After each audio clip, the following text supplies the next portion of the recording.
Pressure is building on the federal government to intervene in the ongoing industrial disputes between Qantas and its key unions, and things are sure to intensify tomorrow at the company's annual general meeting. The unions argue their demands are fair and affordable, but unsurprisingly, Qantas management disagrees.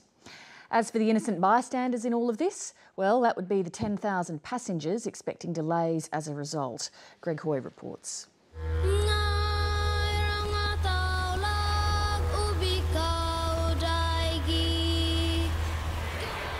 Sadly, Australia's 90-year-old national carrier seems destined for a collision, an industrial collision with terrible timing as the peak holiday period approaches.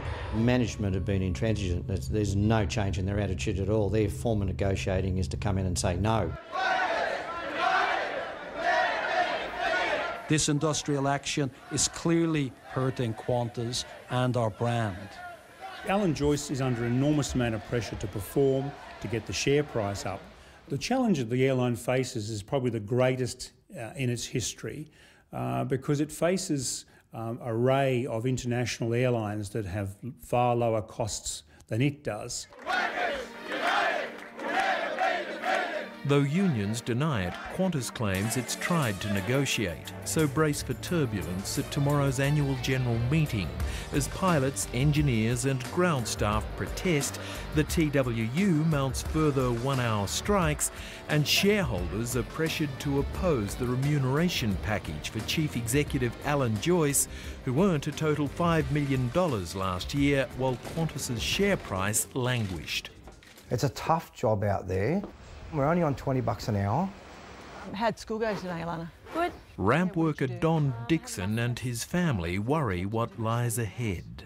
But I think there are plenty of ways to cut costs rather than what they're doing with their staff. I think the fact that management can be paid such high figures, no one begrudges you working hard and getting paid a good salary, but I think there maybe should be a limit. The main thing's not pays.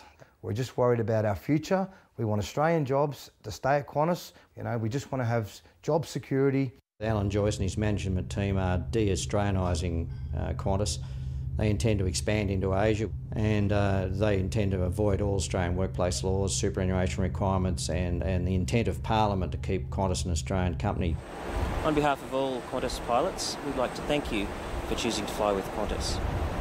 We're proud of our profession and our airline and trust you'll support us in keeping Qantas pilots in Qantas aircraft. Fearing Qantas is plotting to gradually replace them with lower-paid pilots from affiliated airlines, the traditionally conservative Qantas pilots are about to decide if they should ramp up their campaign. It is not out of the realm of possibilities. We're waiting to see how the shareholders judge the corporate performance at the AGM on Friday. Depending on what happens there, we'll re-look at our options and we will weigh up what we can do. This is an issue for the future survival of Qantas, and the changes that we need to do and need to implement are for the long-term survival of the company, and nothing can be as more important than that. The Chief Executive has kept a low profile prior to tomorrow's shareholder meeting, while it has announced plans to rationalise its loss-making international operations and to greatly expand in Asia. Qantas denies its scheming to offshore Australian jobs. But many airline and market analysts are brutally frank in their appraisal of Qantas's financial predicament. The airlines that Qantas faces have labour costs that are up to 25% less. Unless Qantas can restructure dramatically, unless there's a significant change of heart by all the players, then its future has a serious question mark over it. There's a long list of airlines that have failed to change. Pan American, Trans World Airways, Ansett Airlines. It made $500 million before tax, and it also has over $3 billion cash in the bank. So our position amongst world airlines is reasonably good. That profit is about a 4% profit, nowhere near the 10% that really is required to have a return on investment. That is a widely held market view, with Alan Joyce suggesting that shareholders might be better off to put their money in the bank. Qantas pilots, meantime, insist that they are not overpaid by world standards.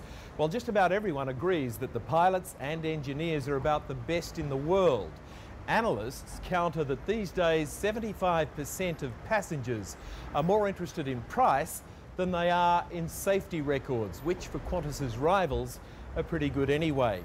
So with both sides digging in, the pressure is mounting on the federal government to intervene as the holidays are fast approaching, despite its obvious reluctance to do so.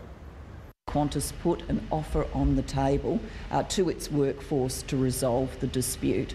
So my message remains to the parties: get round a table and get this fixed. We won't give in because we feel that this will change the whole way that we're perceived in the workplace. So it's not an option to give in, but more than happy to negotiate. I think there's going to be a serious deterioration. I think that the government must intervene here because I see that neither the pilots nor the engineers want to give ground in some critical areas. Qantas itself simply can't agree because it would make it even more uncompetitive. Therefore, the government must move in to break this deadlock. Otherwise, many argue it won't be a very Merry Christmas at all for Australia's airborne holidaymakers. That report from Greg Hoy.